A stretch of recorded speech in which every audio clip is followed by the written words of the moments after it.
நேற்றைய தினம் ஐசிசியினால் பாகிஸ்தானுக்கு அனுப்பப்பட்ட கடிதத்தில் நீங்கள் எந்த அடிப்படையில் இந்த போட்டியில் விளையாட மாட்டோம் என்று மறுப்பு தெரிவித்திருக்கின்றீர்கள், அதற்கான ஒரு ஒப்பந்தம் இருக்கின்றது, அதற்கான ஒரு சட்டக்கோவை ஒன்று இருக்கின்றது, அவர்கள் அதை காரணம் காட்டியிருக்கின்றார்கள். அதாவது தங்களுடைய நாட்டின் அரசாங்கம் அனுமதி வழங்காவிட்டால் போட்டிகளில் பங்கு பெற்ற முடியாது. எந்த அடிப்படையில் அந்த அனுமதி வழங்கவில்லை என்பதை எங்களுக்கு விழாவாரியாக தெரியப்படுத்துங்கள் என்பதை கோரியிருக்கின்றார்கள்.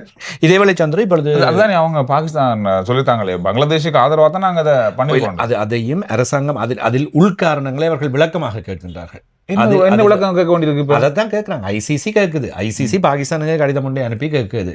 அதுல உள்ளக விஷயங்கள், அந்த ஒரு விதிமுறை ஒன்று இருக்கின்றது, அந்த விதிமுறையைத்தான் காரணமாக காட்டி இருக்கின்றார்கள். அந்த காரணத்தை நீங்கள் காட்டுவதற்கான சரியான விளக்கத்தை, ஒரு காரணம் நாங்கள் சொல்லுவோமே, அதற்கான ப்ரூஃப்ன்ற மாதிரி வச்சுக்கொள்ளுங்கள், அதை கேட்டிருக்கின்றார்கள். இதே வேளையில் இப்பொழுது நேற்றைய தினம் பங்களாதேஷ் கிரிக்கெட் சபை தலைவர் பாகிஸ்தான் சென்றிருக்கின்றார். பாகிஸ்தான் கிரிக்கெட் சபை தலைவர், ஐசிசி இன்னும் ஒரு உபதலைவர் பதவிகளில் இருக்கக்கூடியவர்களுக்கு இடையில் பேச்சுவார்த்தைகள் நடைபெற்று இந்த பிரச்சனை சுமூகமாக நிறைவுக்கு வரப்போன்றது. நாங்கள் ஏற்கனவே சொல்லி வருகின்றது போன்று இந்திய பாகிஸ்தான் போட்டி நடைபெறும். இப்ப கிட்டத்தட்ட ஓரளவுக்கு சுமூகமா கொண்டு வராங்க. சுமூகமா கொண்டு வந்தது சரி. இப்ப பாகிஸ்தான் பங்களாதேஷுக்கு ஆதரவா தான் இதை செய்யணும்னு சொல்லிட்டாங்க. பங்களாதேஷுக்கு என்ன பனிஷ்மெண்ட் செய்ய போறாங்க ஐசிசி?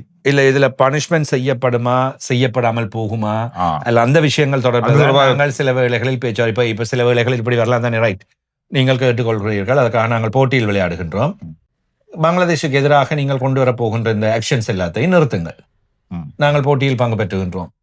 டிமாண்ட்ஸ் தானே சந்திர. இப்ப இதுல அப்படி ஏதோ ஒரு பேச்சுவார்த்தை நடக்கின்றது. உண்மையில் அது எங்களுக்கு தெரியாது, இருக்கலாம் என்ற ஒரு யூகத்தில் நான் சொல்கின்றேன். இப்ப பாகிஸ்தான் இந்த போட்டியில் விளையாட வேண்டும் என்று ஐசிசி முனைப்பு காட்டுகின்றது. பாகிஸ்தான் சொல்லிவிட்டது நாங்கள் விளையாட மாட்டோம். இப்பொழுது நெகோசியேஷனுக்கு போறது யார்? ஐசிசி.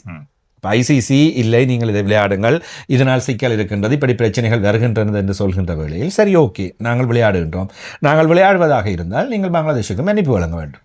ஓகே, கேட்கலாம் தானே, நியாயம் இருக்கின்றது. அந்த மாதிரி ஏதோ ஒரு விஷயம் ஒன்றுதான் இப்பொழுது நடைபெற்றுக் கொண்டிருப்பதாக ஓரளவு தகவல்கள் வெளியாகி கொண்டிருக்கின்றன. அப்படியாக இருந்தால் பாகிஸ்தானிடம் ஐசிசி பேச்சுவார்த்தைகளை நடத்தி இந்த போட்டியில் விளையாட சம்மதம் பெறுகின்றது. இந்த போட்டியை பாக்குறதுக்கு தானே நாங்க உழவு தவம் இருக்கோம் அப்படின்ற மாதிரி இந்த ஐசிசி வேர்ல்ட் கப் தொடங்கிறதே இந்த போட்டியை பாக்குறதுக்கு தானே என்ற ரசிகருடைய அந்த கனவு. இல்ல, நான் ஆரம்பத்திலே நாங்கள் 2 பேருமே சொன்னதான ஒரு விஷயம், இது ஒரு மீடியா ஹைப் மாதிரியாக, சோசியல் மீடியா ஹைப் மாதிரி இதை உருவாக்கி விட்டதுனால இப்ப வளமையா இருந்த அந்த பரபரப்பு விறுவிறுப்பிலும் பார்க்க பல மடங்கு இது பார்க்கவே வேணும். இந்த போட்டி நடக்குமா இல்லையா? நான் நினைக்கிறேன் இந்த போட்டி தான் இதுவரைக்கும் டிவியில பார்த்த பெரிய அளவான ரசிகர்கள் பார்க்கிற போட்டியா இது இருக்கும் நடந்துச்சுன்னா.